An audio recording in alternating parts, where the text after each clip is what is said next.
coffee table na gawa sa uling at epoxy resin. Opo mga boss, tama po ang inyong narinig. Dahil ang volcano lava design na ito mga boss ay mula po talaga sa uling. At kung paano po ito ginawa mga boss, panoorin po ninyo hanggang sa dulo para makita po ninyo ang step by step at ang mahalaga po dito ang mga materials na ginamit po dito. At dito nga po mga boss, ginamitan po natin ng E+, ANB, Crystal Clear Laminating Epoxy. At ginamitan ko po ito mga boss ng pigment na powder na kulay bright red para po talaga ito sa epoxy resin. Ang purpose po dito mga boss para magkaroon po siya ng base color para po sa ating gagawing design. Saka po natin ito hinalo sa loob po ng 3 minuto. Mas maganda po kasi mga boss pag halong-halo po talaga siya para hindi po magka-problema yung ating timplada. Mas maganda nga mga boss kung paabutin ito ng 5 minuto sa paghalo. At bago ko po ito binuhos mga boss, pinaabot ko muna ito ng 5 minuto para makalutang talaga yung mga bubbles po nito. Sa puntong ito mga boss, nililinis na po natin ang ating molds o yung ating hulmahan. Ginamitan po natin ito ng alcohol para malinis po talaga siya. At siyempre, para kung meron man siyang alikabok, magdikitan po sa ating ginamit na basahan. At sinisigurado ko po mga boss na marumi po talaga ito. Ayan po. So ngayon nga po, ibinuhos na po natin yung ating tinimpla kanina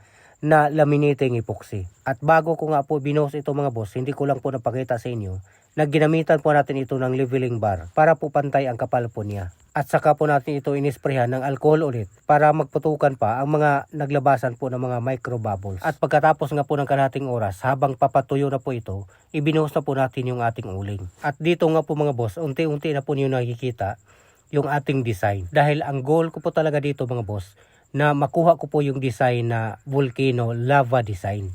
At dito ka po mga boss, ibubuhos na po natin yung ating pangalawang patong. At kung napansin po niyo mga boss, makintab na po ang uling. Hindi ko lang po napakita sa inyo na pinunasan ko po yan o ginamitan ko po yan ng paintbrush. Pinahiran po natin ng walang kulay para hindi po maglabasan gaano yung mga bubbles. At niretouch na rin po natin yung kulay pula. Nilagyan po natin ng kunting orange para magmukha po talaga siyang totoo. So sa nakikita niyo mga boss, nagmukha po talaga siyang totoong baga. Dahil nga sa nagbuhos po tayo ulit mga boss, natural lang na mayroon pong mga bubbles yan. Kaya pinapaputok po natin sa pamamagitan po ng alcohol.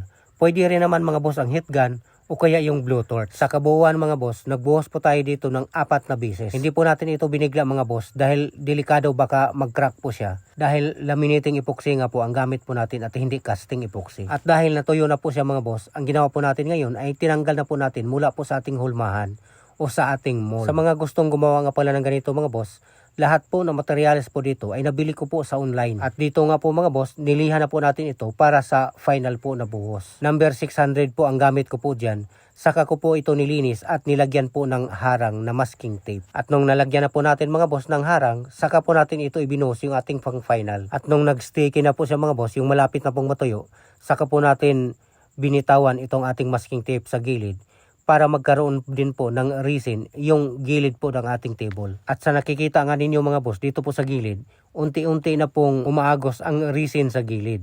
So ang gagawin po natin dito mga boss ay sapuhin lang po natin ito sa ating kamay para maalalayan po, para pantay po siya ang kapal at basa po dito sa gilid. Siya nga pala mga boss, kung kayo po umabot hanggang dito at kung hindi pa po kayo nakapag-subscribe, mag-subscribe na po kayo mga boss. At huwag pong kalimutang i-like at i-share na rin po. At ito na nga po mga boss, tapos na po yung ating project. Napakaganda po niya mga boss, napakakintab.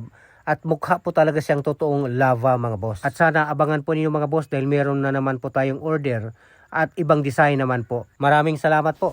Sagot na yan ni Larry, trust me na.